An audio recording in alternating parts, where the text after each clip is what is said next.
Hello, can you hear me? Yeah. Okay, I cannot see you, but it's not a problem. Well, I'm David. I will talk about compound components today. Who has ever heard about compound components? Oh, nobody. Okay, maybe a little bit.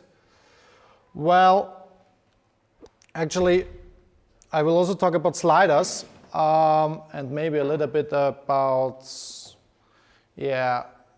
component design, I would call it like this.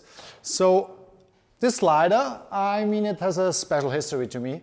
It was the first slider I've ever created in Angular, and it was the first component I created back in the days in AngularJS, which was reused in a company. So you know, normally you create components for your project, and this was the first component which was reused, and people all started like this. I created this slider for a project, and people came to me and said, "Hey David, I've seen your slider, maybe we could reuse it for other projects." And I said, "Of course, yeah, cool idea." So I created an NPM package, put it to Nexus, and things started like this start. And this slider has really a big meaning to me. Maybe it's like your first car, your first cat, your first kiss, I don't know. But for me, it's my first slider, and I learned a lot from my first slider. And I will like to go a little bit into detail. And the slider itself is pretty simple. I hope you can see it.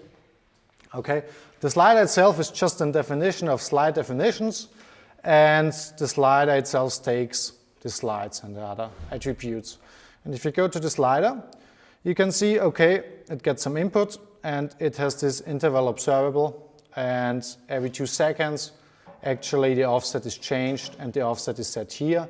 So we will just change the margin top, and the transition is actually done by CSS. And that's pretty simple. And people liked it because it worked, actually. Yeah, people like things in IT because they work. So the wages are not that high. But you know, when you push something to somewhere and people start reusing it, you get a lot of people into your office, yeah, because they say, "Hey David, I use your slider, but." And every time you hear "but," you know that's a lot of work to do for you. So the first advice, maybe never build a reusable component in the company if you don't get paid or if you don't get time for maintaining it. Yeah. And the first part was, "Hey David, the slider is quite cool, but it's a little bit fast. Can we change the speed maybe?" And I said, "Of course we can change the speed. It's not that hard. Actually, we have seen it already. We just need to add a new input, which is something like speed, and which is a number, and we just say, okay, there's speed here. And when you go out to that component, all you have to do is you have to increase the speed. So in our case, maybe 4 seconds. And when we go back to the slider, it's still working, and it's a little bit slower, yeah? And I said, cool, I will push it to Nexus, and you can grab it, and you have a slider which is a changeable speed. But you know, things evolve, and people start getting other crazy ideas. And I remember one day somebody came in and said, "Hey, you know, our usability guy is crazy again, and we would like to have such little dots under the slider." Yeah. So you know this from the internet, maybe a slider with dots under it, and you can click on the dots and you jump to the position. And I said, okay, how hard can it be? We can add dots to your slider. So all you need to do actually is just creating an enum with none and show. So this is the dot navigation option to show the dot navigation or not. And the next thing you have to do actually is just create a div and get another input. Say, okay, with dot navigation options now, just maybe copy it, you know. Live coding is also very error prone. So we get the dot navigation options here, and this dot navigation options are actually used here by an ngIf. So we just say, okay, if the dot navigation option, and I use a tiny trick here. I don't know if you know this, but you can use an enum in the template syntax if you just apply the reference to some field. So I just say dot navigation option is dot navigation options show. If this is done, then we show some dot navigation here, and all we do here is we show a div with ng4. So we say, okay, let dot of dots and we give this a class which is called, I don't know, .container. And this one is, well, maybe dot. And we need the dots here, so the dots are missing, so we just add them. We just say, okay, let's add a small getter, dots, which returns an array of numbers maybe. And we just say return this slides. So slides is the number of slides we got from outside, as we've already seen. Slides, and we map it, and we get a slide in the index, and we just return the index actually here. So, sorry. So we now show the dots actually. So if we go there, okay, no, we don't show them because we have actually set the option here. We say just, okay, dot navigation option. Okay, we do this tiny trick here again and say dot navigation options, it's dot navigation option. And then we just say dot navigation options show. Okay. So we see the dots here and we want the possibility to click on them. So we add this, that's not a big deal either. So we just say, okay, we have a click handler and the click handler says go to slide and it takes the actual dot and it goes to this dot. So this is slide index actually. And when we take a look at this interval here, it actually does already the same thing. It just calculates the current slide. Maybe it's better to call it current slide ID or index. And this one can be reused, so we just call it go to slide. And actually this should already work. And we just click here and we go to the slide here. Okay, so that's pretty neat. And yeah, as always, pushed and shipped, and you know, things never end. He comes in again and says, yeah, you know, the dots are quite great, but you know, our usability guy really starts to become crazy now. They want to have the dots at the above of the slider, yeah? So you know, when the slider is at the bottom of the page, they want to have the slides or the dots above. And I said, yeah, I mean, I'm a clever developer, and I've already done some enum, so I just add here above and below. And maybe it's already Friday afternoon, so I just click here and copy this and paste it here. So it's above and this one is below. So we have really the possibility now to change things here. So we can say, for example, it's above now, okay, or it's below now, or it's not visible at all. So this was not that big, yeah? And yeah, this was the second thing I did. So we had a dot navigation and we had the increasable or decreasable speed. And I think, okay, it should be done now. Everything is covered by the slider, everything that could possible be required. But yeah, that's not true actually. And I think another 2 days later or something like this, they said, okay, we use the slider and we get the slider definitions from API and we want to disable some slides. And I actually didn't know how to do it. Yeah, I could add a boolean here to disable slides, or I could pass an array of indices to disable slides. And so I did what every good developer does. I took a look at the existing implementation. So who knows jQuery UI? Who knows it? Okay, nobody wants to say it anymore, does he knows it, yeah? So jQuery UI was a big thing back in the days, actually, when I did this stuff.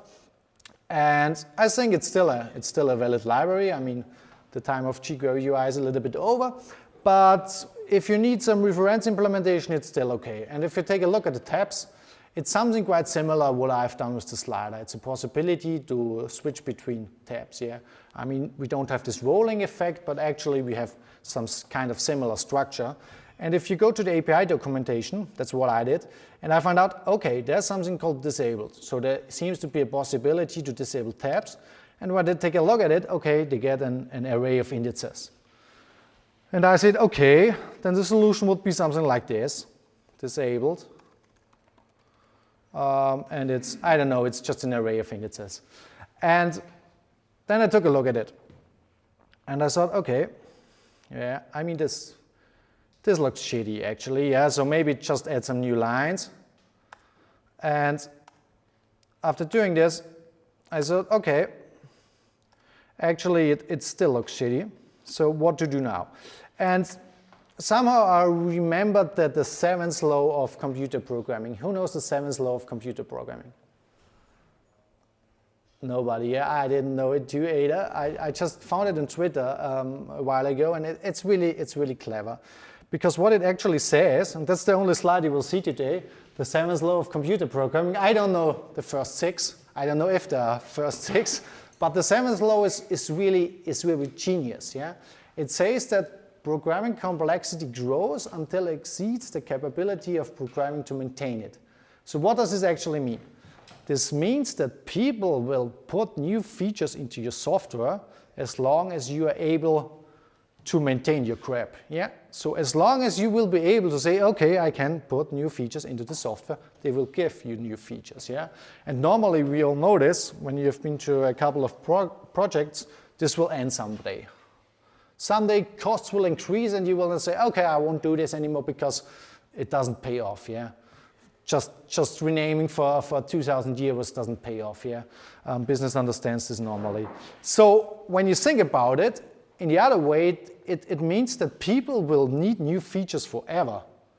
If you're able to build software that will be maintainable forever, they will need new features forever. And actually, that's what I've thought here. So when I added disabled, well, they will need something else. So something maybe like, I don't know, selected. So to select a slide at the beginning, yeah? Something like this. Or I don't know, many different ideas came up to myself. And I have to prove, actually I have to prove that this 7th law of computer programming is valid, because I've already told you about jQuery UI, and there's one component I'm quite sure everybody of you has already used. It's the date picker. Everybody used it. I don't know if you used it as programmer, but as user, I'm quite sure you used it. And the date picker is, I think this was one of the selling points of jQuery UI actually, because everybody needed a date picker back in the days, and it was very configurable. And when you take a look at the date picker, the API of the date picker, it's quite interesting because it actually has about 70 options or methods. Yeah, you can configure whatever you want, yeah? And I thought, okay, when I don't change anything, I will end up like the date picker, yeah? And I don't want to end up like the jQuery date picker. And so I thought about it, and I thought, okay, what can I prove here? What would I actually expect from a good, reliable, and maintainable, and also extendable component? And I thought, okay, what I would really like to see here is something like this. That I have some Angular Vienna slide, yeah. I forgot to mention, it's actually the Angular Vienna slider, yeah. Not that bad. And the Angular Vienna slide just takes a slide and passes into the slide as a definition. So that's what I expected. So just let's create it. So ng generate component, and it's just a slide. Can you see it? Yeah, okay. So we've created a slide. And we just add some simple style to the slide. It's not that important for you. And when we take a look at the slide, it actually takes some input, which is the definition. We just have to do some inputs here. And when we go to the slider, we will find out that this is actually the thing which is called the slide. We can see it on the class, and we can also see it on the for loop. So I will just cut it, add some ng content here, go to the slide, and we'll paste it here. Okay, so things changed a little bit, but actually not that much, as you would maybe expect. So there's no ng4 anymore, because the ng4 moved outside. And the definitions stayed the same, so everything seems to be pretty similar like before. So I think it should work. It should work like before. Okay. So when I go here to the slider, to the app component, I just move the slide into the slider, and well,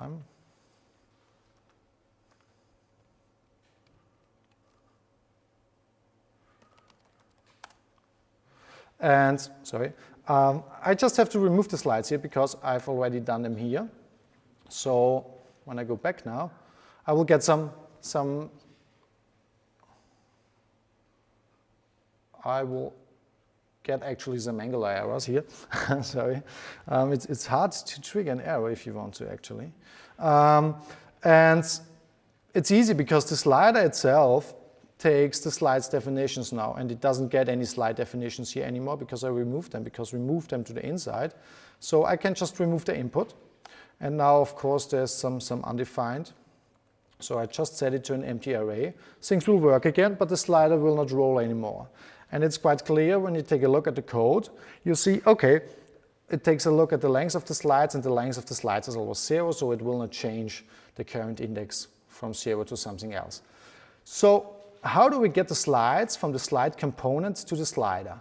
Well, and there's actually, I don't know if it's well known, a really cool feature in Angular, which allows you to inject a parent component in your current component. Yeah? So if you're a slide component, you can inject each parent component. So it will just go up and will find that the parent component you want to inject here. So it's the slider component in our case. And as we have the slider component now, we can just say the slider, register slide, for example, and put in the definition, so our current slide. So we'll just add a new method in the slider. And when you go to the slider, Fire's code already generated this method.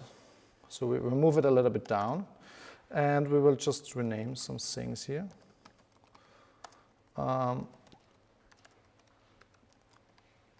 So we have the slide here.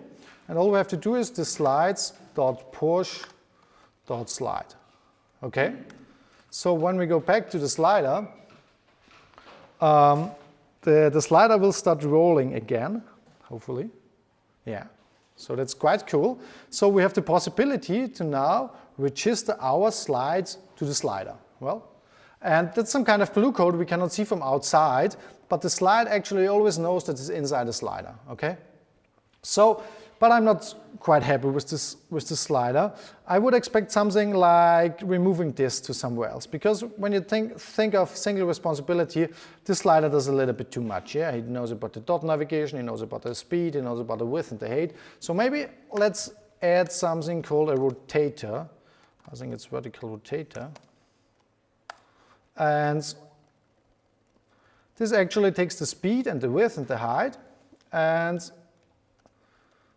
so we just finish it here, and we remove this stuff from here, and we just... No, there's no typo. Oh, yeah, thanks. Yeah, pull request, live pull requests here. So I will just create a new component called vertical rotator. And this vertical rotator should, as the name says, think about this rotation stuff. Yeah, sure. I don't want to have the slider to do this. I want to have a rotator to do this. And well, it's a little bit the same story. We go into the slider and take a look at it. What do we need actually in the rotator? So the slides are part of the slider, that's fine. But the width, the height, and the speed, the offset, the interval subscriber, the ng on it, the go to slide, and the ng on destroy are actually part of the rotator, so we just cut them.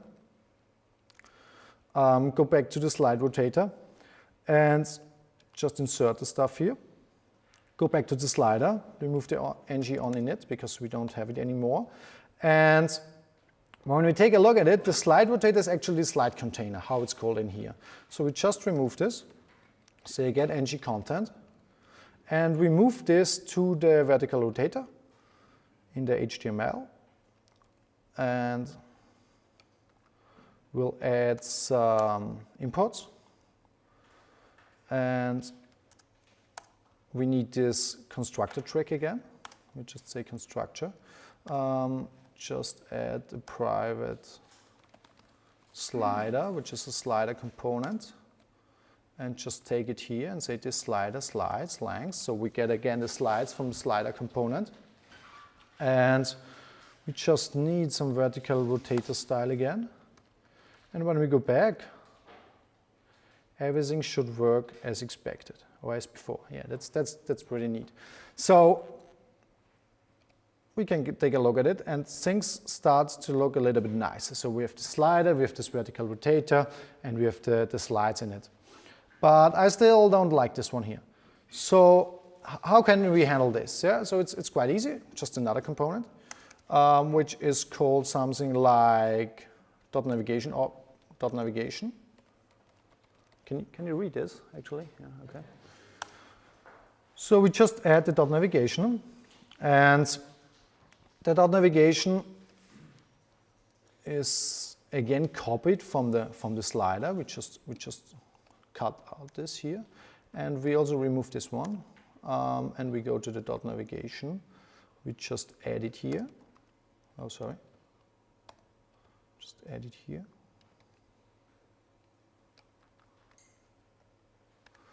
And we go back to the slider and get some other stuff. Get some other stuff like the .navigation options and the dots. That's actually what we need in our .navigation. So our slider gets very tiny. It only contains the slides and the register slide possibility.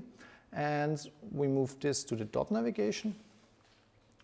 And of course, we have to do this constructor thing again. So we just say, okay, private slider, it's a slider component. And actually, we need to import some things, but not everything, because we can actually move this enum now to the .navigation component, because it holds all the information it needs about it. And then we say again this slider.slides.map, and we should have some nice .navigation. Again, now we don't have. Okay, yeah, for sure. So we need to do some updates here. We can remove this, first of all. Then things should work again, yeah. And then we need some .navigation slider. So it's .navigation, we just add this here. So we say below, and okay, that's unexpected actually. It's not inside the slider. Yeah, that shouldn't be a, oh yeah, you're right, thank you. It's not inside the slider, so I cannot access the slider. And we need some .navigation styles. And we cannot read the property below. Okay, yeah, for sure, because we have the wrong import here, because we moved the enum. So we can just say, okay, import a new enum. And things work again, yeah? But it's still not working completely because the go-to slider doesn't work, yeah? And when we go back to the slider, forest code already showed us that this go-to slider is not defined anymore. And now things get a little bit more tricky, yeah? All this stuff now was really easy, and it was something of the same, just moving things out to components. But the go-to slider is a little bit different, because if you think about it, actually the vertical rotator holds the actual slide with the offset. And the problem is that our .navigation is not a child of the vertical rotator. So we cannot do this injector trick another time. So we have to think about something else. And actually, the current slide is some kind of state. And we want to move our state to some kind of container component. In our case, this is the slider for sure. So we just say, okay, the slider should actually hold the actual state of the current slide. So we just say, okay, add a subject here. So everybody knows what the subject is. It's just an observable and an observer in one thing. We could also, actually, we could add a behavior subject here. But yeah, don't make things more complicated than they should be. So a subject is just an observable and an observer in one thing. So you can just say, okay, current slide, emit something to it, or just subscribe to it. And that's pretty handy in this use case, because all we can do now is we can say, okay, this slider, current slide, subscribe. We get the current slide, and we just can say, okay, we now have to define which index this current slide is. So we can just do this by this slider slides index of slide. So that's the current slide index actually. And all we have to do is we just have to copy this, and then we're going to the current slide. That's easy. But the problem is that the interval subscriber or the interval doesn't set actually the current slide. So that's, I mean, it will work, but it's not really beautiful. So when we change the current slide, we should also propagate it to the top, to the state. And so we can just say, okay, this slider, current slide, and we just say next and add our slide. And this can be done by this slider. I mean, yeah, we could extract some things here, but you know what I mean for the point right now. So, you know, I'm just putting the current slide next to the subject. So everybody who is subscribed to the subject will get information. Okay, there's a new current slide actually. Okay, so far so clear? Okay, cool. So we've done this, and all we have to do is now in the dot navigation, we also have to manipulate the current slide. So we just say, okay, go to slide. And for simplicity, maybe it should take just a slide and not a dot. So we just say slide, slides, and slides definition. And we just remove this map here. So we have a list of slide definitions here. And of course, we have to rename it. And then we just say go to slide, and we just will pass it a slide. And it takes the slide here. We just say this slider, current slide, next slide. Okay, so we can change the current slide from 2 positions, and that's actually what we have done. And when we go back to the component, it's really working. It's really working. Okay. Yeah, it's working. You know, there are now 2 intervals, and they fight each other, but actually it's working. So you can move around with this dot navigation, so it's fair enough. And actually, we miss another feature we had before, and we miss this. So we can say, okay, dot navigation options above. And as you might guess, this will not work. It just will not be shown, and it will not be shown because we have this ngIf in here. So if we remove the ngIf, it will be shown, but it will not be above. Yeah, you can think about it. And the cool thing about compound components is that actually we don't need this. We don't need this shit about telling a component where it should be. We can completely remove this. And when we go to the app component, we can now say, okay, you know, I don't need you anymore. I can remove the input, and I can remove this enum reference. And you say it's still working. Okay, and actually, if you just want to have it above, well, just move it above, yeah? That's actually how HTML works, if you think about it, yeah? So it's just above, yeah? And if you don't want to have it, just remove it, yeah? So I think that's, I mean, that seems to be like a very, very simple and little idea, but actually this changed a lot, yeah?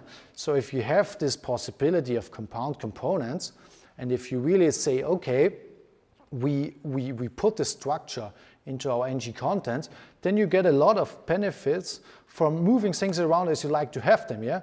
So you can just say, okay, it's there, and maybe it's not there, and maybe it's on both sides. I actually don't know if this works. I've never tried it, but yeah, it's working, yeah? And you know that would be really hard to achieve with attributes, yeah? You could add another enum, and you could add another ngIf, but the structure putting into the ng content is quite a genius idea here, okay? And when you think about HTML, it exactly works this way. When you think of a table or when you think of a body, think of the body element. Let's say that the people who invented the body element in the HTML standard a while ago said, okay, we have an attribute text, and you could put in a text here into your body, yeah? I mean, this would maybe work out for the first 2 months of the internet, but right now we would have big problems. And that's just the main idea, yeah, to get a little bit around these attributes and just think how HTML actually thinks. And when you move this a little bit forward, you can do crazy things with this actually. I mean, crazy, crazy is relative, but at least you can do some nice things. And I've prepared some other things. For example, here this looks quite similar. And I've just removed the vertical rotator with a horizontal rotator. Yeah? These are things you can actually start to do, and people can extend your components by providing their own child components. Yeah? You don't have to provide everything by an API. You can just say, okay, if you need a horizontal rotator, just add it. Or maybe you need a circle rotator with an angle, I don't know, then just add it. Yeah? And actually it should work. It should scroll horizontal, so that's quite cool. And I still don't like this that much, because what I would like, what I would really expect is something like this. I just go back to another repository.